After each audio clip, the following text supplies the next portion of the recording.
BBC Urdu کے programme سیربین میں خوش آمدید۔ ہمارے لندن اسٹوڈیو سے میں ہوں شفیع نقی جامعی۔ احمد پور شرقیہ میں 200 لوگوں کی ہلاکت نے پاکستان میں تیل کی غیر محفوظ ترسیل کو بے نقاب کیا ہے۔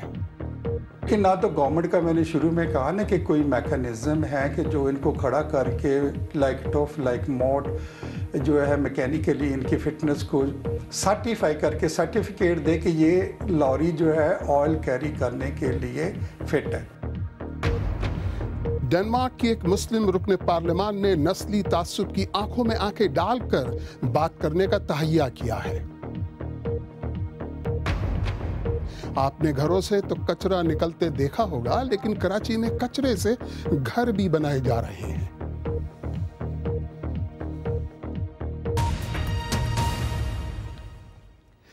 پاکستان میں جب بھی کوئی جان لیوا حادثہ پیش آئے تو ہم عموماً یہ سوچتے ہیں غلطی کہاں ہوئی، کون سا قانون ٹوٹا یا اس پر سرے سے عمل ہی نہ کیا گیا۔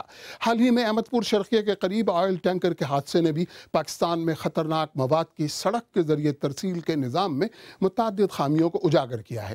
BBC اردو کو ملنے والی معلومات کے مطابق اس بات کے قوی شواہد موجود ہیں کہ اندرون ملک تیل کی ترسیل کے لیے استعمال ہونے والی گاڑیوں میں صرف 10 سے 15% ہی ایسی ہیں جو اقوام متحدہ اور اوگرا کے جاری کردہ حفاظتی معیار پر پوری اترتی ہیں۔ آصف فاروقی کی رپورٹ۔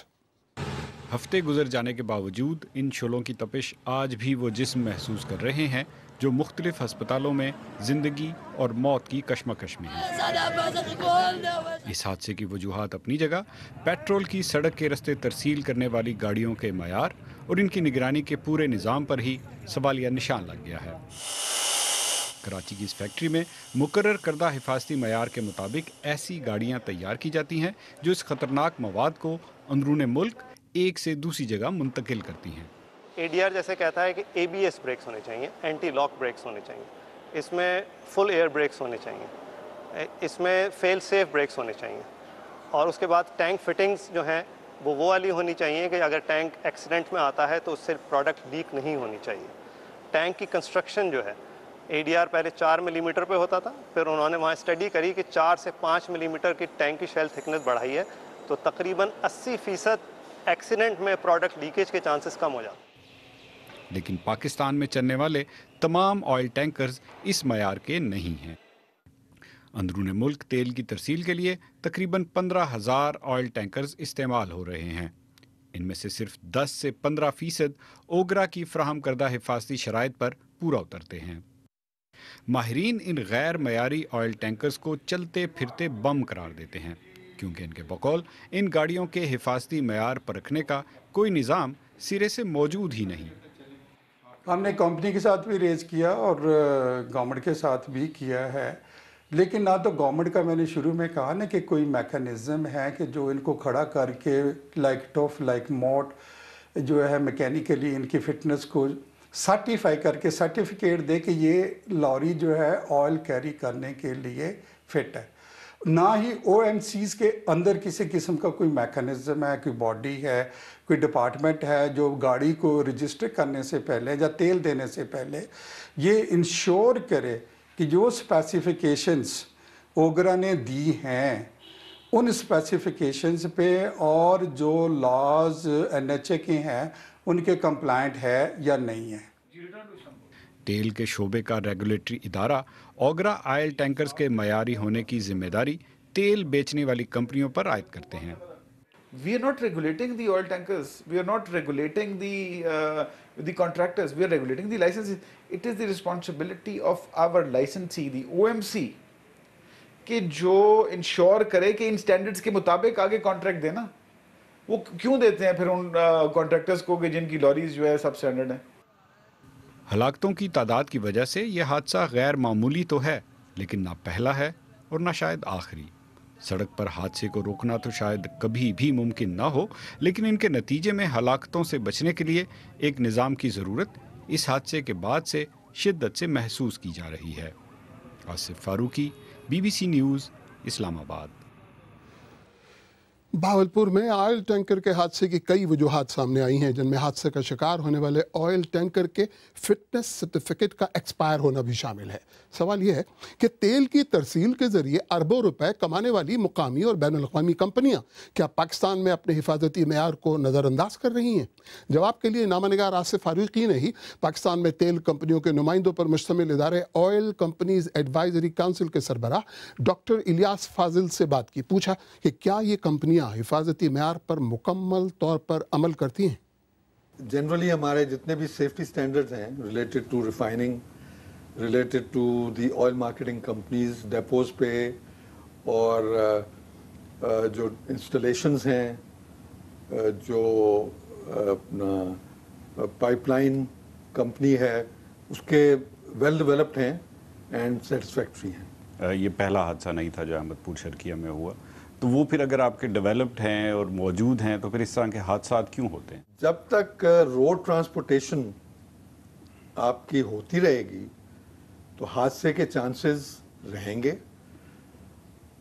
हादसा कभी भी फुली एलिमिनेट नहीं हो सकता। ग्लोबल एक्सपीरियंस भी यही है। आपके सिस्टम्स जो हैं इतने रोबस्ट होने चाहिए और आपकी awareness public, civic agencies and those involve in disaster management, उनकी उस हद तक होनी चाहिए कि ये चीज़ें जो हो रही हैं ये मिटिगेट हो सके। पहली जिम्मेदारी तो उनकी है जो वो तेल लेके जा रहे हैं। जो रोड ट्रांसपोर्टेशन में 3 मेजर एरियाज हैं। एक व्हीकल मैनेजमेंट है जिसमें व्हीकल की अपनी कंडीशन या कंप्लायंस टू स्टैंडर्ड आता है। दूसरी ड्राइवर मैनेजमेंट है। ड्राइवर जो व्हीकल चला रहा है वो डेंजरस गुड्स हैंडल कर रहा है, उसकी अपनी जो है वो ट्रेनिंग और बैकग्राउंड और लाइसेंस उस लेवल का होना चाहिए जिसकी बेसिस पे वो गाड़ी को चला रहा है। फिर आपका एक इमरजेंसी रिस्पांस प्लान होना चाहिए। तो ये तीनों चीज़ें हमारी इंडस्ट्री ने ऑलरेडी डेवलप की हुई हैं। लेकिन ये जो हादसा हुआ इसमें हमने देखा कि गालिबन इनमें से कोई एक या सब रूल्स जो है वो फॉलो नहीं हो रहे। एक इन्वेस्टिगेशन हो रही है और चूंकि ओगरा कर रही है तो it is an independent investigation to that extent. Let us wait for that, लेकिन let us also not wait for that before tightening up our procedures. तो वो हमने ऑलरेडी अपने जो प्लान्स ऑलरेडी जो इम्प्लीमेंट हमने करने शुरू कर दिए हैं वो मैं आपके साथ शेयर कर सकता हूँ। जो इस हादसे के बाद आपने कुछ कार्रवाई की है इसको हिफाजती इंतजामात को बेहतर बनाने के लिए? मैंने आपको बताया था कि एग्जीक्यूटिव कमेटी हमारी है OCAC की, उसने जो डिसीजंस लिए हैं ओवर द पास्ट 2-3 डेज, एक तो ये कि हमने जो हमारे एग्जिस्टिंग सिस्टम्स हैं उनको फर्दर स्ट्रेंथन करना है थ्रू ड्यू डिलिजेंस। फिर एक कॉन्ट्रैक्टर मैनेजमेंट की हमने भी बात करनी है। जाहिर है कि जो कॉन्ट्रैक्टर्स हैं ये उनके रिस्पॉन्सिबिलिटी में भी आता है। यानी ये जो गाड़ी जिस ओनर्स हैं, जो जिसके मालिकान थे, जो इस गाड़ी के मालिकान थे, मैं किसी का नाम नहीं लूंगा। There are so many owners जिनको हम कार्टेज कॉन्ट्रैक्टर्स कहते हैं। ये जो ड्राइवर्स होते हैं ये कार्टेज कॉन्ट्रैक्टर्स के होते हैं। गाड़ियाँ कार्टेज कॉन्ट्रैक्टर्स ओन करते हैं। the vehicles have to comply with certain standard। आप क्या इलियास साहब ये 100% यकीन से कह सकते हैं कि जितनी गाड़ियाँ तेल की तरसील में इस्तेमाल हो रही हैं वो सब उन सेफ्टी के जो मयारात हैं उनके ऊपर पूरा उतरती हैं? नहीं, 100% मैं किसी सर्टेनिटी के साथ नहीं कह सकता। उसकी वजह ये है कि there has been phenomenal growth in the market for motor gasoline, diesel, furnace oil। Oil companies advisory council के चेयरमैन डॉक्टर इलियास फाजिल आसिफ फारूकी से बात कर रहे थे। आइए अब देखते हैं कि हमारी वेबसाइट bbcurdu.com पर आपकी दिलचस्पी किन खबरों में है। किंगडम ऑफ टेवलोरा, दुनिया की सबसे छोटी सल्तनत। अदालत ने गुरु महाराज की लाश को फ्रीज़र में रखने की इजाज़त दे दी और खेतों में काम करने वाली रूपा की मेडिकल कॉलेज जाने के लिए तैयारी। ये खबरें बहुत पढ़ी जा रही हैं। नाम नहाद तंजीम दौलत इस्लामिया की मशरक़ वस्ती में मुसलसल पसपाई के सबब उसके हामियों की तरफ से बरतानवी सरजमीन पर दहशत गर्दी का ख़तरा बढ़ चला है। ये बात बरतानवी डायरेक्टर ऑफ पब्लिक प्रोसिक्यूटर की तरफ से कही गई। BBC न्यूज़ की एक रिसर्च के मुताबिक बरतानिया में 100 से ज़्यादा अफराद को इराक़ और शाम में सरगर्म नाम नहाद तंजीम दौलत इस्लामिया के जराइम में मुलव्विस होने की वजह से जेलों में डाला जा चुका है। जून कैली की रिपोर्ट, फराज हाशमी की ज़बानी। बरतानिया में 100 से ज़्यादा अफराद को नाम नहाद तंजीम दौलत इस्लामिया के जराइम में मुलव्विस होने पर कैद की सज़ाएँ सुनाई जा चुकी हैं। इनमें लूटन से ताल्लुक़ रखने वाले ड्राइविंग इंस्ट्रक्टर सबसे उम्र रसीदा और ब्लैकबर्न से ताल्लुक़ रखने वाले 14 साल तालिब इल्म सबसे कम उम्र कैदी शामिल हैं। इन जराइम की तरफ राग़िब होने वाली ख़वातीन की तादाद भी बढ़ती जा रही है। शाम और इराक़ में जारी लड़ाई वो क़दर मुश्तरक है जो इन्हें इस तंजीम की हिमायत की तरफ राग़िब कर रही है। दौलत इस्लामिया पर मुसलसल बमबारी और इसके जंगजुओं की मुसलसल पसपाही की वजह से ज़्यादा जिहादी मशरक़ वस्ती नहीं जा पा रहे। डायरेक्टर ऑफ पब्लिक प्रोसिक्यूटर ने BBC को बताया कि इस वजह से बरतानिया के अंदर दहशत गर्दी का ख़तरा बढ़ गया है। हमें इस बात का इदराक होना चाहिए कि जो लोग शाम नहीं जा पा रहे, और ऐसा हमने कुछ केसों में देखा भी है, वो लोग बरतानिया में दहशतगर्दी करने की कोशिश करते हैं या फिर वो लोगों के जहनों को प्रागंदा करते हैं। ये ख्याल किया जाता है कि लंदन ब्रिज पर हमला करने वाले 3 में से 2 हमलावर दौलत इस्लामिया में शामिल होने के लिए शाम जाना चाहते थे। गुज़श्ता साल दौलत इस्लामिया की हिमायत पर लोगों को उकसाने के जुर्म में सज़ा पाने वाली सबसे अहम शख्सियत अंजुम चौधरी की थी। अंजुम चौधरी तो जेल की सलाखों के पीछे हैं, लेकिन वो सोच जिसकी वो तरवीज कर रहे थे उसका तोड़ किया जाना अभी बाकी है। आप BBC उर्दू का प्रोग्राम सहरबीन देख रहे हैं। प्रोग्राम में मिलिएगा डेनमार्क की एक ऐसी मुस्लिम रुकन पार्लियामेंट से जो नस्ल परस्ताना पैगामात भेजने वालों से बजाते खुद जाके मिलती हैं, और देखिएगा कराची में कैसे कैसे कूड़े कचरे से कैसे कैसे घर बनाए जा रहे हैं।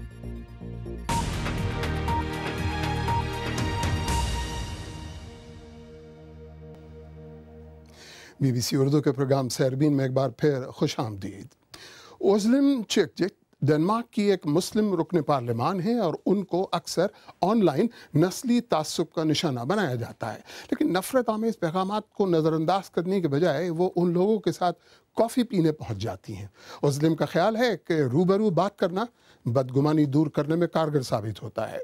हाल ही में स्टेफन नामी एक शख्स के साथ मुलाकात करने के मौके पर BBC की टीम भी उनके साथ गई। खुद को बंदर कहलाया जाना किसी को अच्छा नहीं लगता। मैं नस्ल परस्त नहीं हूँ कि इसका उलट हूँ। उसने लिखा है मुझे घर चला जाना चाहिए। जो लोग यहीं पैदा हुए हैं हमें उनका ख्याल रखना है। ओज़लिम चेकिच डेनमार्क की पहली मुसलमान खातून सियासतदानों में से एक हैं। उनके पास हर हफ्ते कई नफरत अंगेज पैगामात आते हैं। ओज़लिम हर उस शख्स से मिलकर उनके साथ कॉफ़ी पीती हैं और उसे उन्होंने डायलॉग कॉफ़ी का नाम दिया है। आज वो स्टीफन से मिलने आई हैं।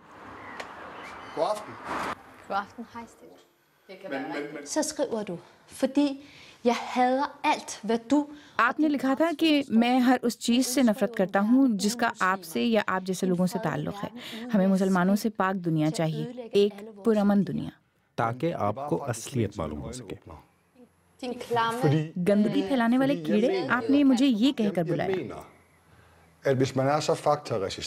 मुझे यकीन है कि आप हकीकत को कबूल नहीं करती और जो होने वाला है इसकी रोकथाम के लिए कुछ नहीं करती। मैं सिर्फ एक फिक्रमंद शहरी हूँ जिसे माशरे में होने वाली तब्दीली नजर आ रही है। मैं अपनी तरफ से बेहतरीन रद्द अमल चाहता हूँ। जब बाहर से ऐसे लोग आते हैं जिनके तौर तरीके ठीक नहीं, तो कभी न कभी यहाँ के लोगों को इन पर गुस्सा आएगा ही।